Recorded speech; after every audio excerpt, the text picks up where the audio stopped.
Shri Antony Raju. Sir, Kovalam Bekal ജലപാതയുടെ ഭാഗമായുള്ള TS കനാലിൻ്റെ കുറുകെയുള്ള പാലമാണ് തിരുവനന്തപുരം നഗരത്തിലെ ചരിത്ര പ്രാധാന്യമുള്ള വള്ളക്കടവ് പാലം.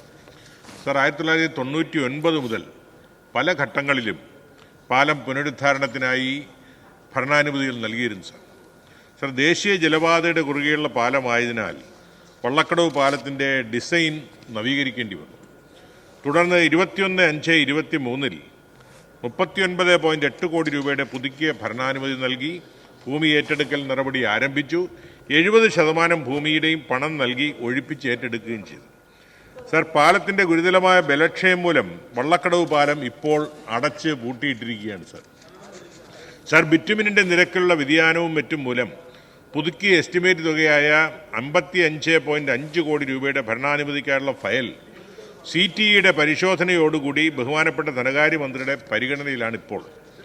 ദേശീയപാത ബൈപ്പാസ് റോഡിൽ നിന്നും ഡൊമസ്റ്റിക് എയർപോർട്ട്, പ്രശസ്ത ടൂറിസ്റ്റ് കേന്ദ്രമായ ശംഖുമുഖം, ചരിത്രപ്രസിദ്ധമായ വലിയതുറ പോർട്ട്, പ്രസിദ്ധ തീർത്ഥാടന കേന്ദ്രമായ ഭീമാപള്ളി, നിരവധി FC ഗോഡൌണുകൾ എന്നിവിടങ്ങളിലേക്കുള്ള പ്രധാന പാത എന്ന നിലയിലും ഇതിനേക്കാളെല്ലാം ഉപരിയായി വിശ്വപ്രസിദ്ധമായ ശ്രീ പത്മനാഭസ്വാമി ക്ഷേത്രത്തിലെ ചരിത്രപ്രസിദ്ധമായ ആറാട്ട് വഴി എന്ന നിലയിലും വള്ളക്കടവ് പാലത്തിന് വളരെയേറെ പ്രാധാന്യമുണ്ട്.